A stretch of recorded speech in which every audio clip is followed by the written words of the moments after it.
এখনো তো দেশে বিএমপি আসেই নেই, তাতে বিএমপির কত অত্যাচার তার বাস্তব প্রমাণ দিব আজকে। একটা মহিলা বাছুরকে নিয়ে আদালতে গেছে, কি জন্য গেছে? বিএমপির নেতা তার বাছুর নিয়ে গিয়ে বিক্রি করে দিছে, সেই বাছুর সে আবার টাকা দিয়ে ফেরত এনে আদালতে গেছে। বিএমপিরা তো এখনো ক্ষমতায় আসতেই পারে নাই, এর মধ্যেই শুরু করেছে তাদের নীলা খেলা। এখনই শুরু করছে, মনে হয় যে তারা রাজত্ব পেয়ে গেছে।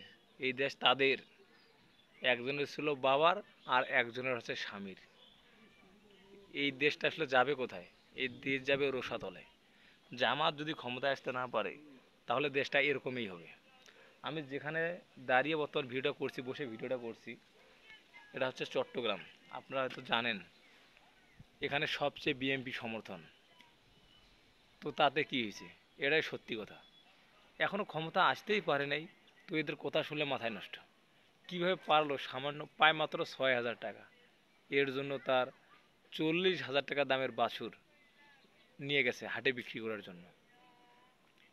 মহিলা অনেক গরিব, তার পুরো পরিবার কান্নায় ভেঙে পড়ছে।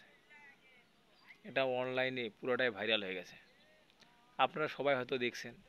কিন্তু সে যে বিএনপির নেতা, এ এতদিন তো জোর খাটাতে পারেনি।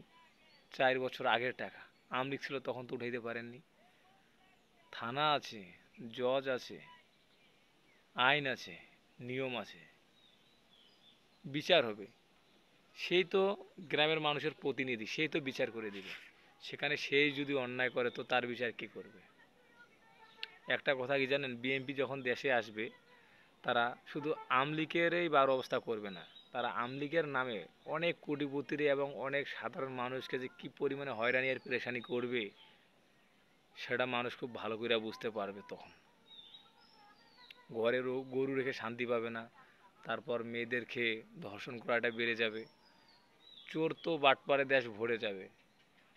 যে কোনো রেল স্টেশন অথবা বাস টার্মিনালে গিয়ে আপনি ঠিকমতো থাকতে পারবেন না, দালালের হয়রানি পেরেশানি হতে হবে।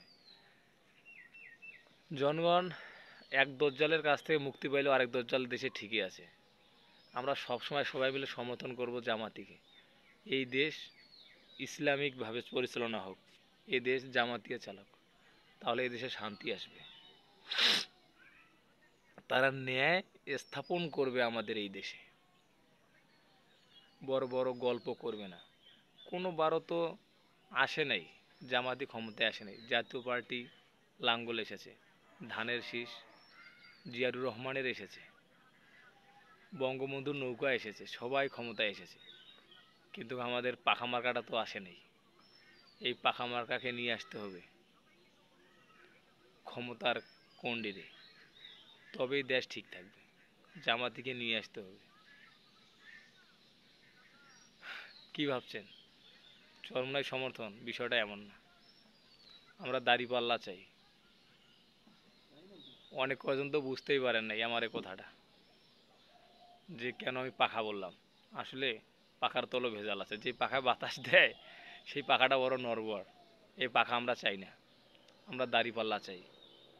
অনেকে আছে জামাতি করে অথচ জানে না জামাতির প্রতীক কি।